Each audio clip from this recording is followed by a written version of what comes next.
って100頭いるわけなんだ。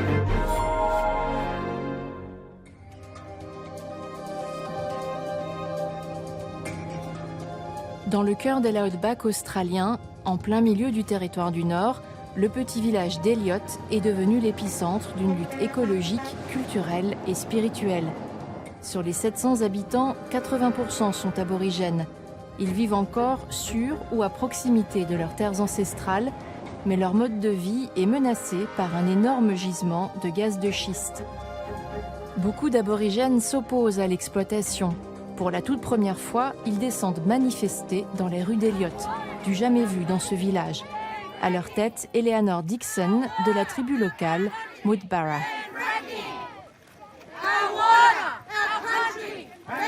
Soutenue par une ONG, Eleanor a convié des représentants des tribus voisines. Chez eux aussi, le gouvernement du territoire et des compagnies gazières veulent pratiquer la fracturation hydraulique. Tous ont peur que leur eau soit polluée par l'exploitation. Toute cette terre sera affectée, pas seulement une partie de la terre. Notre territoire est connecté aux autres par le réseau hydrographique. Notre message est très clair. Nous ne voulons pas de la fracturation hydraulique. Si vous le faites, vous tuez notre pays, vous nous tuez. Fin de l'histoire. What do we want? When do we want it? And that's right, you heard it from the people here. Eleanor vit à Marlinja, un petit village de 30 habitants tout proche d'Elliot. Malgré les apparences, l'eau est présente en abondance dans le sous-sol. Depuis la découverte du gisement de gaz de schiste, la région d'Elliot-Marlinja est une oasis en sursis. Le gouvernement veut autoriser l'exploitation.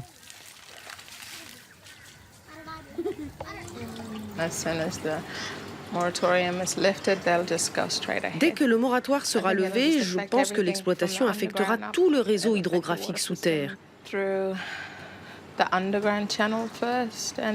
Et ce puits là-bas, qui est notre principale source d'eau potable. Il y aura beaucoup de puits de gaz, beaucoup de produits chimiques. Tout peut arriver. Pour le gouvernement du territoire du Nord, les risques liés à la fracturation hydraulique sont raisonnables, car l'État est très peu peuplé. Il fait plus de 2 fois la France pour seulement 245 000 habitants. Elliot est situé sur l'un des gisements les plus riches en gaz de schiste de la planète. Des milliers de puits pourraient bientôt être creusés. Seule consolation pour Eleanor, l'exploitation n'aura pas lieu directement sur ces terres. Nous avons refusé l'exploitation sur les terres de ma grand-mère et de mon grand-père. Nous avons 100% des droits sur ces terres-là. Donc rien ne peut se passer sans notre feu vert. Nous sommes les propriétaires coutumiers. Ce droit de veto ne sert pas à grand-chose. Le titre de propriété s'arrête à cette clôture, mais pour Eleanor et sa tribu, toute la terre est sacrée. Or, le village de Marlinja est cerné. Il y a d'autres gisements tout autour, situés sur des ranchs et sur les terres d'autres tribus aborigènes. La plupart ont dit non, mais certains sont alléchés par les royalties. À côté de Marlinja, un éleveur et une seule famille aborigène ont donné leur feu vert à des forages. S'ils viennent à polluer le sous-sol, c'est la catastrophe pour les tribus, car elles puisent leur eau dans la même nappe phréatique et leurs itinéraires sacrés passent par les terres exploitées. C'est difficile. Désolée, je vais pleurer. Je pense à mon garçon. Mon grand-père qui a tant lutté pour notre droit à la terre. Et encore aujourd'hui, nous devons continuer à nous battre. Mais pourquoi? Alors que ce sont nos terres. Quand je regarde mes ancêtres, la terre, toutes les pierres et tous les arbres, ils ne peuvent pas parler. Mais nous pouvons parler en leur nom. Au nom de notre terre et de notre pays, nous sommes leur voix. Pour les aborigènes, à l'origine du monde, il y avait les esprits. Sortis de terre, ils se sont mis à marcher et à chanter pour créer et sculpter la nature. Puis une fois leur travail fini, ces ancêtres esprits se sont transformés en arbres, en rochers, en rivières. Ils habitent aussi les animaux, comme les oiseaux, qui sont devenus des totems.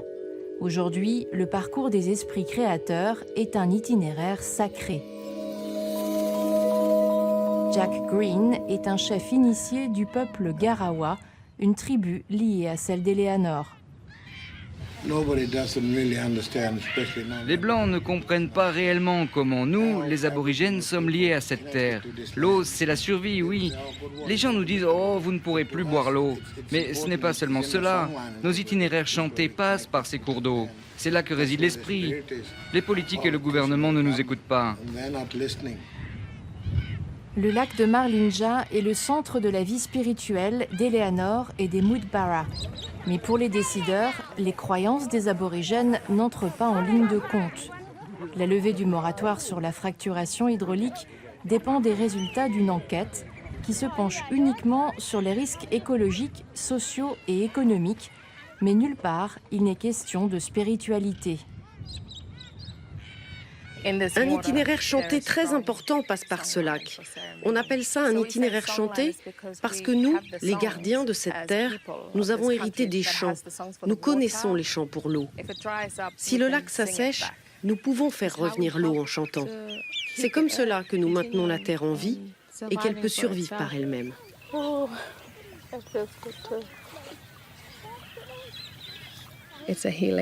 Ce lac a un pouvoir apaisant pour notre corps et il nous aide spirituellement à nous connecter avec nous-mêmes. Et si l'eau est contaminée, cette terre meurt et nous devrons déménager en ville. Et alors nous n'aurons plus rien pour quoi chanter et plus aucune raison de vivre.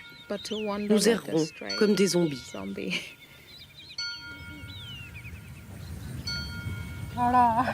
Le gouvernement rendra sa décision courant 2018.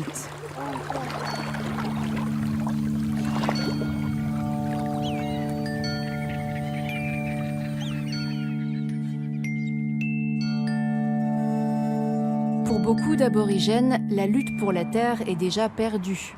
Environ la moitié vivent en milieu urbain, comme ici à Melbourne. En ville, la culture indigène a été engloutie par les valeurs de la société occidentale, au point de devenir invisible. À cause de cet effacement, les premiers Australiens sont en décrochage. Chômage, pauvreté, addiction, violence familiale, ce vécu conduit beaucoup d'aborigènes à l'hôpital. Ils meurent en moyenne 10 ans plus tôt que les autres Australiens. Seule lueur d'espoir, de plus en plus font des études. Ça a baissé depuis tout à l'heure? J'ai passé ma journée à vous prélever du sang. Bannock Rind est devenue infirmière pour réduire les inégalités sociales de santé entre les premiers Australiens et le reste de la population. Aborigène métisse du peuple Yamadji, Bannock est la nouvelle recrue de l'hôpital Saint-Vincent. À l'école, moi, mes sœurs et mes cousines, nous étions les seuls aborigènes. Une de mes professeurs m'a dit en classe que je ne pourrais jamais aller à l'université parce que nous, les aborigènes, nous sommes des chômeurs, des alcooliques, des sales négros, simplement parce que je suis aborigène. Et on ne peut pas changer qui on est. Bannock a pris les paroles de sa professeure comme un défi à relever. Mon père a 12 frères et sœurs et ils ont tous développé un diabète.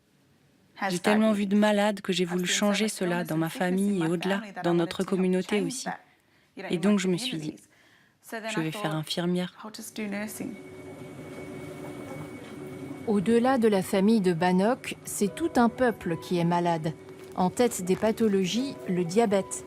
Les aborigènes ont 3 fois plus de risques de développer un diabète que les autres Australiens. Et la plupart ont des complications rénales. Résultat, les patients aborigènes remplissent les centres de dialyse. Bonjour tonton. Je suis l'une des infirmières noires qui va s'occuper de vous aujourd'hui. Comment vous êtes-vous retrouvée avec cette insuffisance rénale chronique? Ça a commencé à cause de mon diabète. Je buvais trop de boissons sucrées et je ne prenais pas bien soin de ma santé.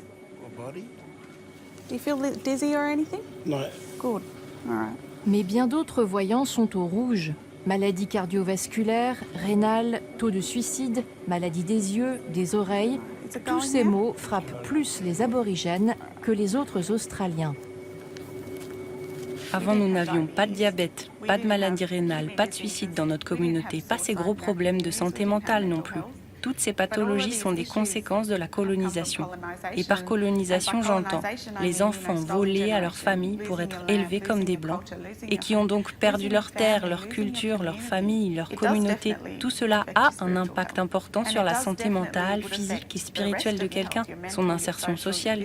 Cet engrenage est très courant et maintenant c'est transmis de génération en génération. Bannock enseigne un module sur la santé des aborigènes à l'université. Depuis 2 ans, c'est obligatoire pour les futurs professionnels du secteur. Et c'est avant tout un cours d'histoire.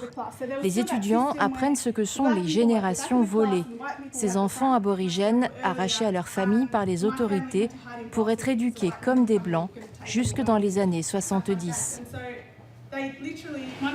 Ma tante nous raconte souvent cette histoire. Elle était assise avec sa famille, ils passaient un bon moment ensemble. Et tout à coup, les Blancs sont arrivés. Et ils ont littéralement arraché les enfants de la poitrine de leur mère et sont remontés dans leur voiture. Ce sont des événements très traumatiques et toutes les familles aborigènes ont été affectées par cela. La connaissance de ce passé traumatique est cruciale, car il explique aussi la profonde méfiance des aborigènes envers toute forme d'institution, y compris l'hôpital. Vous avez encore peur quand vous venez à l'hôpital ? Je commence à m'y habituer maintenant. On ne devrait pas avoir peur de demander de l'aide. C'est pour ça que nous avons de plus en plus d'aborigènes qui travaillent à l'hôpital. La plupart du temps, les gens viennent à l'hôpital en dernier recours. C'est un endroit terrible pour les aborigènes, l'hôpital. C'est ce traumatisme d'être coincé dans une institution avec des gens de pouvoir au-dessus de vous et que vous avez peur de vous exprimer parce que ça vous rappelle le système des missions dans lesquelles les Blancs vous contrôlaient et vous disaient ce que vous aviez le droit de faire ou de ne pas faire. Donc pour certains, être à l'hôpital, c'est comme s'ils se retrouvaient dans une mission moderne. Nous veillons les uns sur les autres, nous les Noirs, n'est-ce pas ? Merci, c'est gentil. Nous aimons les nôtres et nous prenons soin des nôtres, d'accord, tonton ? L'hôpital Saint-Vincent envisage donc de recruter plus de personnel de santé aborigène, comme Bannock, pour assurer les patients.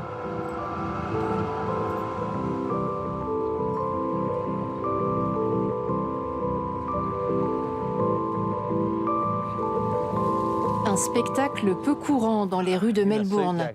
Dans les branches, Jimmy Kyle, un formateur pas comme les autres.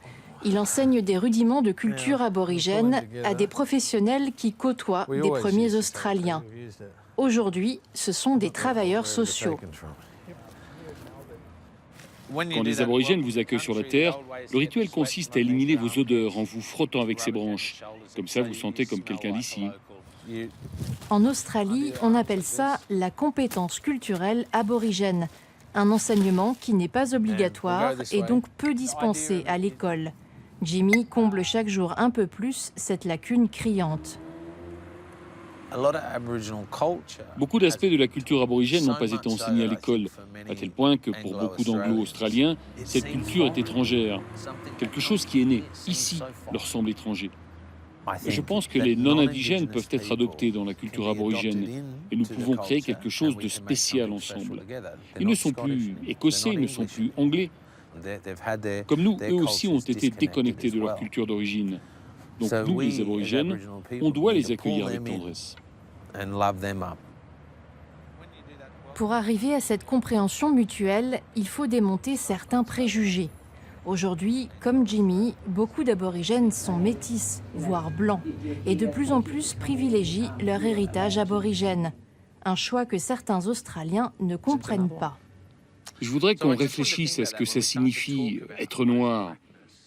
Parce que j'entends beaucoup de gens dire « il n'avait pas l'air très aborigène celui-là ». Alors ça représente mes 75 000 ans d'héritage aborigène d'Angari.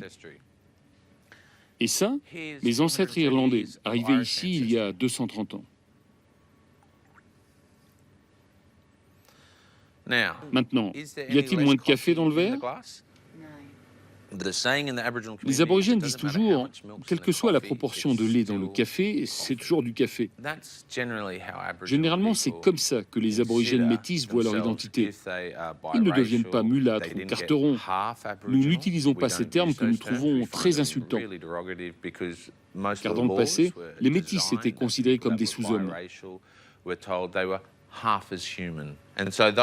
Culturellement, eh bien, moi je suis à 100% de culture aborigène.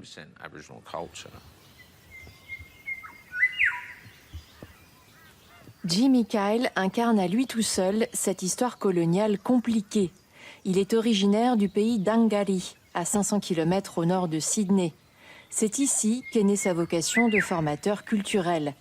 Jimmy a grandi dans une famille d'éleveurs de bétail blancs et il a appris sur le tard qu'il comptait aussi des ancêtres aborigènes. Il retourne voir son ami d'enfance, Gus, et tous deux rendent visite à Ross, le père de Jimmy, dans sa ferme. La conversation s'oriente sur les origines aborigènes de la famille, cachées pendant longtemps comme une maladie honteuse.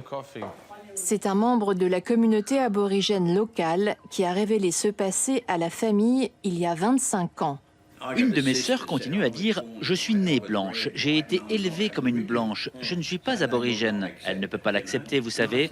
Je lui ai dit « Ok, je m'en fiche. » À ton avis, combien de Blancs ont des ancêtres aborigènes dans le coin? J'en connais déjà quelques-uns. Je ne donnerai pas de nom, mais il suffit de les regarder. Mais ils n'admettront jamais qu'ils ont du sang aborigène en eux.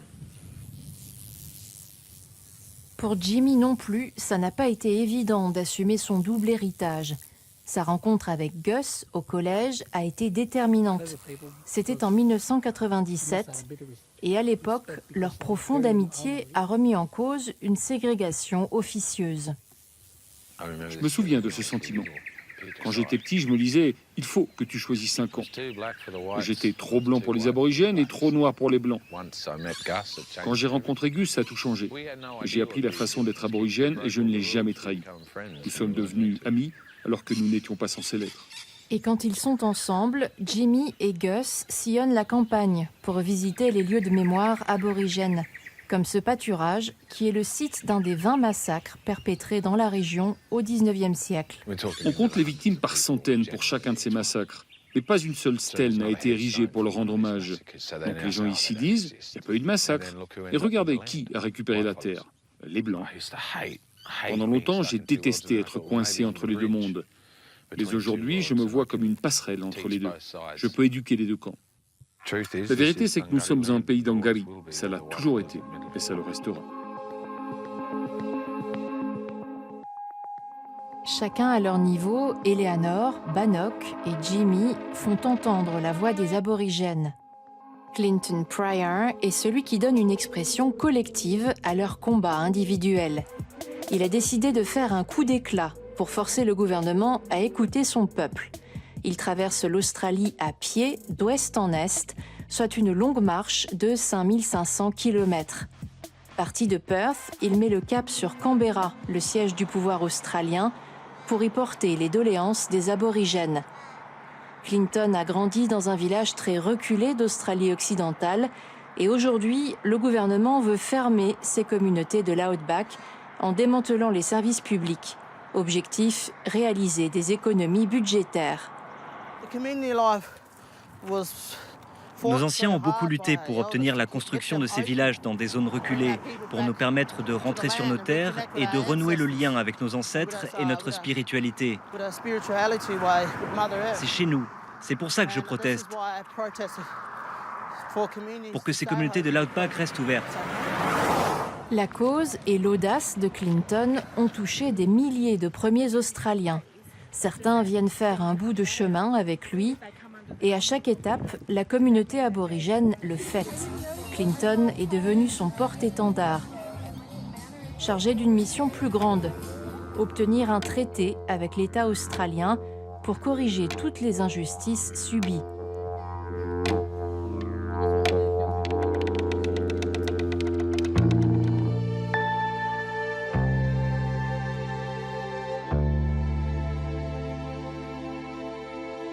Officiellement, les premiers Australiens n'ont jamais cédé leur souveraineté, car quand les colons anglais sont arrivés, ils n'ont pas conclu de traité avec eux.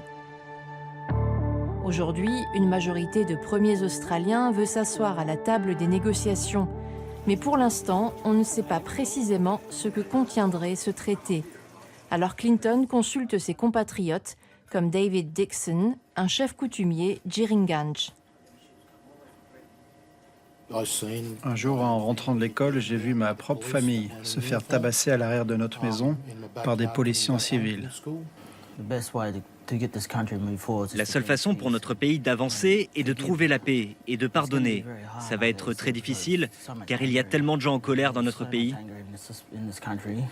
Je pense qu'il est temps que l'Australie imite l'Afrique du Sud, Clinton, et mette en place une commission de la vérité et de la justice. C'est comme ça qu'on peut espérer une réconciliation et ensuite seulement on pourra envisager un traité. Le pouvoir fédéral travaille sur un projet de réforme de la Constitution, entre autres pour nettoyer le texte de ces articles racistes qui permettent de faire des lois spéciales pour les aborigènes. Une réconciliation au rabais dont la majorité des aborigènes ne veut pas.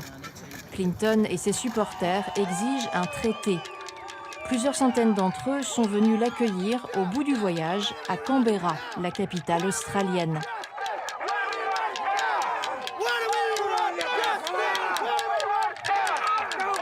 Clinton investit l'ambassade aborigène, un lieu fort en symbole. C'est là qu'est né le mouvement du droit à la terre, il y a 45 ans. L'ambassade est un campement installé près du Parlement fédéral, pour montrer que les aborigènes se sentent étrangers dans leur propre pays. Autour du feu sacré, qui brûle en permanence, Clinton est adoubé par Les Coe, une figure du mouvement aborigène d'autodétermination. Let all of our people know his message. And his message is truth. His message is treaty. His message is sovereignty. It is who we are as a people. He has shown the Spirit. And the Spirit is in all of us. This is just the beginning.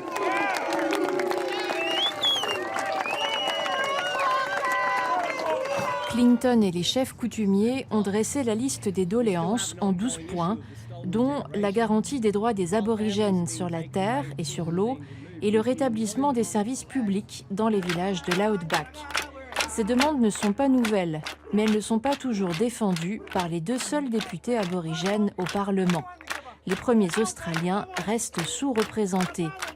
Grâce à Clinton, pour la première fois, les militants aborigènes rencontrent le Premier ministre australien en personne. Bonjour Clinton, ravi de vous rencontrer. Vous avez fait une marche fantastique. Merci. Ça a été un long voyage à pied. Nous sommes là pour vous présenter les doléances de notre peuple. Je suis là pour vous écouter. Clinton est là pour le symbole, mais c'est un autre militant qui prend la parole. La raison de notre présence avec Clinton est de vous avertir que nous nous préparons à des négociations en vue d'un traité. L'entretien se conclut sans engagement de la part du Premier ministre. Mais on sait qu'il n'est pas favorable à un traité. Malgré tout, pour Clinton, la mission est réussie. Il est devenu l'icône dont les aborigènes avaient besoin pour se mobiliser. Je reste confiant. Je pense qu'on peut faire quelque chose pour les aborigènes, même si je sais que cela prendra du temps. En attendant que cela se débloque au Parlement, la prochaine étape pour moi, c'est Londres. Et je suis enthousiaste d'y aller.